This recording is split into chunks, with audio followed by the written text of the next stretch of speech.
बचाओ, लोकतंत्र बचाओ। देश में सारी विरासत जिंदाबाद,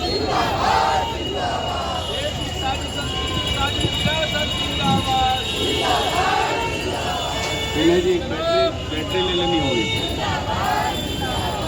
आपका माले जिंदाबाद। बाकी जिनके हाथ में ये वाला तख्ती है वो तख्ती लेकर के आगे आ जाइए। जिनके हाथ में प्लेकार्ड है, नारा लिखा हुआ, वो लेकर के आगे आ जाइए और आगे चलिए। सब साथी लोग को भेजिए। आप अगल बगल जो नारा लिखे हुए तख्ती वाले हैं, इधर आइए, आइए आगे। हम लोग यहाँ से मार्च निकालेंगे न्यू मार्केट होते हुए डाकमला चौराहे होते हुए। विरासत जिंदाबाद, संविधान बचाओ, देश बचाओ। राम के नाम पर सांप्रदायिक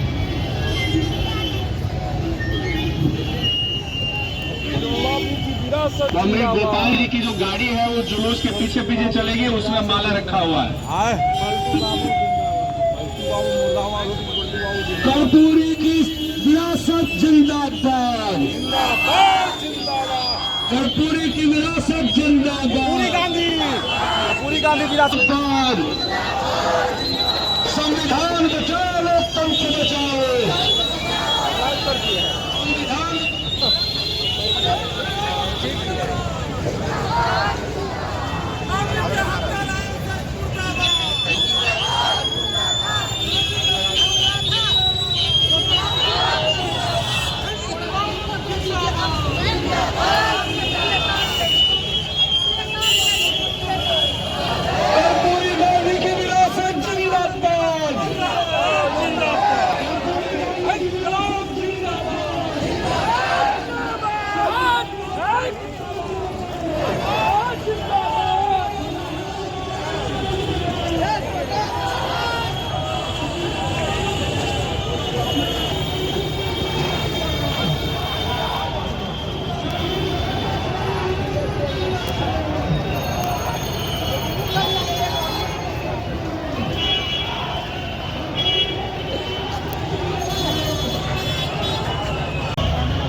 बीएसएनएल का सिम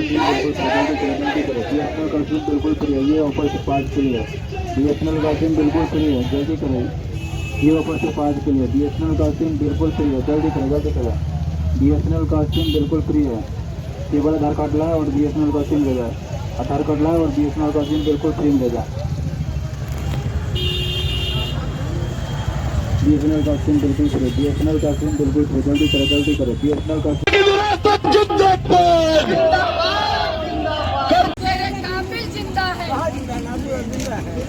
नाथूराम से लोग जिंदा है। नाथूराम को पूछने वाले लोग आज जिंदा हैं और फिर से नाथूराम को जिंदा कर दिए हैं। इसलिए उनके कातिल आज जिंदा हैं। इसलिए आज ये मार्च पूरे कौन है आप सब लोग देख रहे हैं। बताइए वो सब लोग जान रहे हैं। भाजपा आरएसएस की विरासत जो भाजपा की तो सरकार है, 330 सांसद बिल्कुल है और कह रहे कि वो उनके कातिल। हाँ बिल्कुल, क्योंकि उनके जो नाथूराम गोडसे हैं जिन्होंने गांधी के हत्या की, आज उसको पूछ रहे हैं ये आरएसएस वाले लोग। जनता जो वोट दे रही है उनको गाली जनता समझ रही है, जनता देख रही है और आने वाले समय में 24 के चुनाव में इसका जवाब आपको मिलेगा। नीतीश कुमार जो पहले कहते थे गांधी जी को मानते हैं, वो भाजपा के साथ चले गए हैं, तो उस पर क्या कहेंगे? नीतीश कुमार आज पूरा देश देख रहा है। इन्होंने कर्पूरी और गांधी के विरासत के साथ नीतीश इस बात में धोखा किया है। जनता इसे 24 में भी बताएगी और 25 में भी बताएगी। 24 में बताएगी, 25 में बताएगी। तो 24 में क्या बढ़ते हुए बात कीजिए, बढ़ते हुए बात कीजिए, बढ़ते हुए बात कीजिए। जनता जवाब देगा, जनता जवाब देगा, ब्रिटिश को जनता जवाब देगा। बात कीजिए ना, आप चलते हुए बात कीजिए, चलते हुए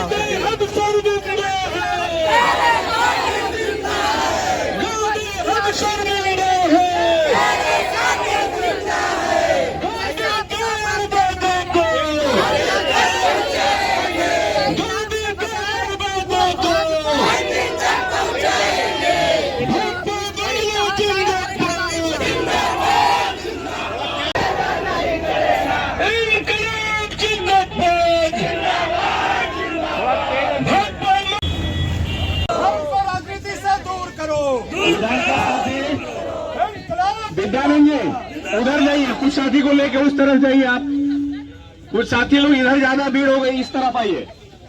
कुछ उधर से साथी लोग इधर आइए, इधर आ जाइए उधर। अनय जी और कुछ साथी लोगों को लेके इधर आइए, दोनों ही तरफ। बैठना नहीं है, खड़े रहिए, बैठना नहीं है। इधर से कुछ साथी लोग उस तरफ जाइए, उधर खाली दिख रहा है। यही हम लोग थोड़ी देर ठहरेंगे, उधर आइए। परेशान किया गया और सत्ता से एक दिन पहले हटाने के बाद जो है फिर से जो है ईडी और सीडी का जो है वहाँ तांडव चल रहा है। बैनर है सर, लोकतंत्र पर हमला नहीं सहेंगे। गेट पर बचाओ और होगा, पुलिस साथी जाकर आज है बाबा साहब को जो संविधान है उस संविधान पर सीधा सीधी हमला है। इस संविधान को बदल करके मनुस्मृति लाने की कोशिश की जा रही है, जिससे बाबा साहब ने समता मूलक समाज की स्थापना की थी। समता मूलक समाज को शामिल करते हुए सांप्रदायिकरण जो पुरानी जो कुछ सनातन व्यवस्था थी, इसमें छुआछूत की भावना थी, फिर से वो लाने की कोशिश किया जा रहा है। ऐसा तो कुछ नहीं समझ आ रहा है। मंदिर में, राम मंदिर में हर लोग का प्रवेश हो रहा है, ऐसा तो कुछ नहीं है कि बड़े नहीं जाएंगे, छोटे नहीं जाएंगे। आज तो आपने देखा ना कि हमारा देश क्या है, धर्मनिरपेक्ष। आज संविधान धर्मनिरपेक्ष का मतलब राजनीति का धर्म में प्रवेश नहीं होगा, लेकिन नरेंद्र मोदी ऐसा प्रधानमंत्री हुए जो धर्म का जो है राजनीति में प्रवेश कर दिया और वहाँ पर जो है धार्मिक आस्था के प्रति के राम को नहीं लाया गया। राम को जो है सांप्रदायिकता के रूप में फैलाने की कोशिश की हिंदू नाम के नाम पर और वोट बैंक बनाने की कोशिश की है। वहाँ पर वह राजनीति का अखाड़ा किया गया है। वो कामयाब हो पाएंगे। हम तो इनके खिलाफ प्रतिकार कर रहे हैं। प्रतिकार पूरे देश की जनता। क्या आइडियोलॉजी है, खास करके हमारे जैसे नौजवानों के लिए गांधी जी क्या कहते हैं? गांधी जी कहते हैं कि जुर्म सहना नहीं है, जुर्म के खिलाफ लड़ना है। आज के युवाओं के लिए संदेश है, जुर्म भारत के अंदर में हो रहे हैं। जुर्म से लड़ाई की बात करते हैं, युवाओं के दिमाग में आता है कि फ्रीडम फाइट। क्या उस फाइट की बात आप कर रहे हैं या फिर शांति और अहिंसा की बात जो गांधी जी किए थे, सत्य और अहिंसा, आप उसकी बात कर रहे हैं? दोनों ही बात, दोनों जरूरी है। दोनों ही जरूरी है, अहिंसा के रास्ते पर भी और फाइट के रास्ते पर। आप देख रहे हैं ना कि जबरदस्ती यहाँ पर जो है मणिपुर में क्या हो रहा है, जबरदस्ती वहाँ पर दो समुदाय के बीच लड़ाने की कोशिश की जा रही है, शांति व्यवस्था की मांग की जा रही है, लेकिन वहाँ पर लड़ाने की कोशिश, लगातार हत्याएं चल रहा है। हमारी बहनों की इज्जत लूटी जा रही है। पटना में, दिल्ली में लगातार पहलवानों ने आंदोलन किया, क्या हुआ? आज सारे अपराधी लोग जितने बलात्कारी उनको सम्मान की तरह से माला पहनाया गया है। बिल्किस बानो के हत्यारों का क्या हुआ? एक बात बताइए, राहुल गांधी का भारत जोड़ो न्याय यात्रा आज पूर्णिया जिला में है, बिहार के, उस पर आप क्या कहेंगे? बस सीपीआई माले कहाँ तक पूरी तरह से उनके साथ हैं, समर्थन है और उसमें शामिल हुए। कब शामिल होंगे आप? हमारे एक बैच चला गया है, संदीप सौरभ के नेतृत्व में चला गया है पूर्णिया में दिवंगर भट्टाचार्य साथ में सभा करेंगे। मतलब सीपीआई माले इंडिया गठबंधन में मजबूती के साथ है। हम लोग ने इंडिया गठबंधन की शुरुआत की, हम ही लोग हैं। आरजेडी वाले भी यही बात बोल रहे हैं, अभी हमसे भी बात कर रहे हैं। हमारे गठबंधन के ही लोग हैं। हाँ, सब एक जगह है। आप क्या कहेंगे मैम? चलिए बाद में करिए। लोकतंत्र की रक्षा कौन करेगा? संविधान की रक्षा कौन करेगा? संविधान की रक्षा कौन करेगा?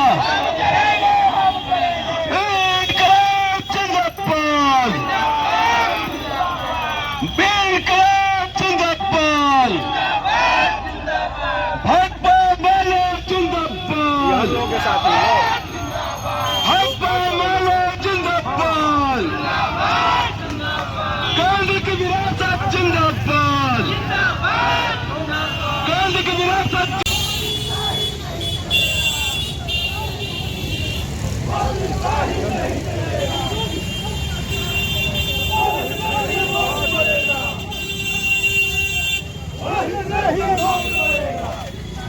पार्टी माले के लोग हैं। कम्युनिस्ट आंदोलन हिंदुस्तान के भीतर में परवान चढ़ा है तो उसकी आधार भूमि तैयार करने वाले हम मानते हैं कि भगत सिंह थे। लेकिन शहीद आजम भगत सिंह ने गांधी जी से भी अपने बालपन में उनका भी काफी मान रखा था। और जब लाला लाजपत राय पर लाठियां चली तब भगत सिंह अपने संगठित युवा दल के साथ उसके प्रतिकार के लिए भी सड़कों पर उतरे और कार्रवाइयां हुई। आजादी आंदोलन और राष्ट्रीय आंदोलन के जितने ऐसी विभूतियां हैं जो साम्राज्यवाद के खिलाफ लड़ी, आज उन सारी महान विभूतियों की पूर्णिया और कटिहार के इलाके में है। कल उनकी एक बड़ी सभा भी है और इस तरह से सभी विधायक भी जगह जगह पर संपूर्ण बिहार में आज के कार्यक्रम में शामिल हैं। तो जैसा कि जानते हैं कि लिखा हुआ संविधान बचाओ लोकतंत्र बचाओ, और पिछले 1 साल से हम लोग ये कार्यक्रम चला रहे हैं। हाल के दिनों में हम लोगों ने एक बड़ी रैली इसी पटना के गांधी मैदान में किया। पार्टी कांग्रेस भी हुई। पहले से ही हम लोगों ने जो लगातार दिल्ली में जो नरेंद्र मोदी की जी शासन चल रहा है उसके पहले से भी हम लोग का अनुभव किया था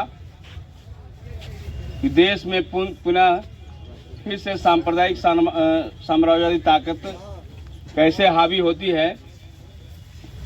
वो नरेंद्र मोदी के रूप में आप देख सकते हैं, उनके चेहरा के रूप में देख सकते हैं।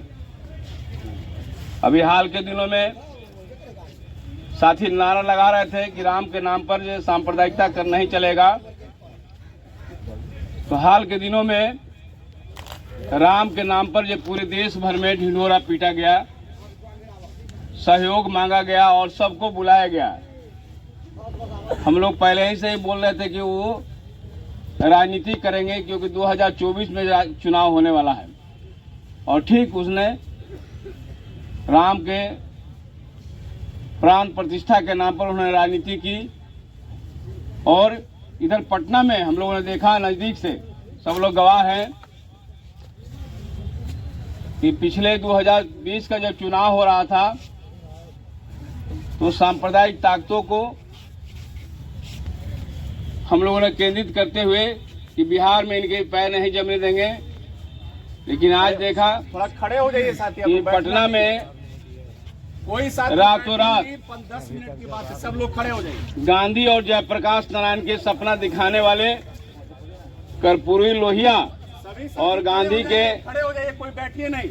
बातों को आगे करके देश की जनता और बिहार की जनता के साथ वोट लेकर के और रातों राती जो गांधी के हत्यारे हैं, जो कर्पूरी के जो सपना था गरीबों मजलूमों अल्पसंख्यकों को सांप्रदायिक ताकतों से सामंती ताकतों से लड़के उन्होंने मजबूत करने का काम किया। फिर से उस ताकतों को मजबूत करते हुए फिर से गरीबों पर हमला करने की तैयारी करवा दिया है। और जैसा कि नीतीश कुमार कहते थे कि हम मिट्टी में मिल जाएंगे, लेकिन सांप्रदायिक ताकतों से जो गांधी के हत्यारे हैं उनसे हाथ नहीं मिलाएंगे। अब दिन के उजाले की तरह साफ हो गया कि मुंह में राम बगल में छुरी है। ये शुद्ध रूप से गांधी के हत्यारे हैं और गांधी के हत्यारे के साथ इनकी असली दोस्ती हो गई है। हम यहाँ पर जो लोग आए हुए हैं इनसे कहना चाहते हैं कि कर्पूरी गांधी की असली वारिस भगत सिंह के मगध और अंबेडकर के असली वारिस हम ही लोग हैं। संविधान बचाओ लोकतंत्र की बात जब करते हैं तो सीधा सीधी जान लीजिए, पूरे संविधान को बदलने की लगातार कोशिश चल रहा है और अंतिम तौर पर पूरी ताकत सांप्रदायिक ताकतों ने लगा दिया है। कल सत्ता जो परिवर्तन हुई है एक दिन के अंदर वाली बात नहीं है। बल्कि महाराष्ट्र, बंगाल और बिहार एक मजबूत किला के रूप में था, जिसके उनको लग रहा था कि 2024 वाला तिकड़ी फिर नहीं लगा पाएंगे, और लगातार कोशिश किया। जो CPIML लाल झंडा के बल पर यहाँ जो सरकार बनी हुई थी, महागठबंधन की सरकार, वो आप शुरू से जानते हैं RSS और भाजपा को अगर सही मायने में असली निशाने पर है तो लाल झंडा है, दलित और मुसलमान है, तीनों के निशाना बनाते हुए बिहार में हमारी जो है लोकतंत्र की जो सरकार जो बहुमत की दिशा में चल रही थी, उसको रातारात पूंजीपति और कब्लिस्टों के द्वारा खरीदने का काम किया गया है और सरकारें गिरा दी गई है। नई सरकार बना करके पहली बिहार की वह सरकार है। देश के सब लोग जानते हैं कि एक थोक भाव से हमारे दबाव के बाद, महागठबंधन और लाल झंडा के दबाव के बाद पहली बार बिहार के इसी पटना के गांधी मैदान में 1,20,000 लोगों को नौकरी मिली। दूसरे चरण में 96,000, और जितने भी ठेका मानदे पर काम करने वाले हो, या आंगनबाड़ी, रसोईया, आशा कर्मी हो, या ठेका मानदे पर काम करने, या पटना में लगातार बुलडोजर चल रहा था और रोकने का काम अगर कर रही थी, वो भाकपा माले कर दी, महागठबंधन की ताकत कर रही थी। और आज के अखबारों देख सकते हैं, सत्ता गई और आज के अखबारों में लिखा गया कि फुटपाथी दुकानदार जल्दी खाली कर दे, नहीं तो बुलडोजर से उनको ढा दिया जाएगा, चेतावनी भी मिल गई। पालीगंज में हम देख रहे हैं कि रातों रात सत्ता बदल गई और वहां के DSP ने वहां पर जो 6 लोगों को कुचल दिया गया है, जो ट्रक ने कुचला है, और वहां पर उसके खिलाफ प्रतिकार करने लगे तो वहां पर बेरहमी से DSP ने पूरे लोगों को जमकर लाठी से पीटने का काम किया। ये कार्रवाई चल रहा है। आने वाले दिनों में और भी इससे भी भयंकर चीजें होंगी। यहाँ पर जो विरोध कर रहे हैं, हो सकता है कि रातों रात सब लोग गिरफ्तार कर दिया, जेल के शिकंजे में भेज दिया जाए। तो साथियों, हमें डरना नहीं है, बल्कि और मजबूती के साथ सांप्रदायिक ताकतों के खिलाफ लड़नी है, सामंती ताकतों के खिलाफ लोहा लेना है। हमको फिर से एक नई तैयारी के साथ हमको इस पटना के गांधी मैदान में हमको बड़ी हुजूम के साथ जुटना है और 2024 में संकल्प लेना है। जो हमने कारवा चलाया है, एक एक गाँव में, एक एक टोला में कोई ऐसा टोला नहीं छूटे जहाँ पर अपनी बात नहीं ले जाने। हमने नौकरी के बात किया, नौकरी के शुरुआत किया, और साथ साथ देश के अंदर में हम लोगों ने कहा था कि भेड़ बकरी की गिनती होती है, जानवर की गिनती हो, आदमी की और जाति की गिनती क्यों नहीं होगा। तो हमारे दबाव में, महागठबंधन और माले के दबाव में वो गिनती शुरू हुई। गिनती के बाद एक नया चीज उभर कर आया है। जितनी विषमता है, 6,000 से भी कम लोग जिंदा रहते हैं एक महीना में। एक बिहार के अंदर में हम लोगों ने कहा कि जब बिहार में गिनती हुई है, पूरे देश के अंदर में गिनती होना चाहिए। तो देश के अंदर में भी आवाज शुरू हो गया है कि देश भर में भी जातीय जनगणना होनी चाहिए। और हम लोगों ने जातीय जनगणना से बढ़ाते हुए आर्थिक गणना की भूमि जो रखे हुए हैं, जो गांधी के सपना था, कर्पूरी के सपना था, और बाबा साहब भीमराव अम्बेडकर और भगत सिंह के जो सपना था कि भूमि का वितरण होना चाहिए। और भूमि के सवाल पर जानते थे कि भाकपा माले के लोग छोड़ेंगे नहीं। पूरे बिहार के अंदर में जहां पर सबसे पहले जमींदारी उन्मूलन हुआ और भूमि के सीलिंग बनाने का काम हुई, बिहार पिछड़ा हुआ है। हम लोग लगातार भाकपा माले के लोग जमीन से लेकर के बिहार विधानसभा के अंदर में और संसद के अंदर में भी आवाज उठाने का काम कर रहे हैं कि कैसी जो है आजादी है, कैसा लोकतंत्र है, जहां पर खाए के बिना जो है बहुत सारा लोग मर रहे। हम लोगों ने सर्वे किया, सर्वे करने पर जो चीजें पता लगी कि एक ही घर है, एक ही कोठरी में है, जिसमें सास ससुर से लेकर बेटी दामाद तक भी रहते हैं, बल्कि बकरी भी है तो बकरी भी उसी घर में रहने का काम करता है। इतनी बड़ी विषमता के रूप में सामने है। तो अब सरकार पर जब दबाव बढ़ाए तो सरकार ने दबाव बढ़ाई कि प्रत्येक गरीबों को 2-2 लाख रुपया जीवन यापन करने के देंगे, ये घोषणा हुआ। और इस घोषणा को रोकने के लिए सरकारें आगे बढ़ेगी। 15 से सुन रहे हैं कि विधानसभा के सत्र खुलेगा और हम लोगों की जोरदार आवाज होगी कि 2-2 लाख रुपया तमाम गरीबों को दिया जाए। जो 6,000 से रुपया कम कमाते हैं उनको देना होगा, और नहीं देंगे तो एनडीए की सरकार नहीं चलेगी। हमारी जान देंगे लेकिन सरकार को आगे नहीं चलने देंगे। इन्हीं बातों के साथ मैं अपनी बात समाप्त करता हूँ। तमाम साथियों को लाम सलाम। गांधी जी अमर रहे।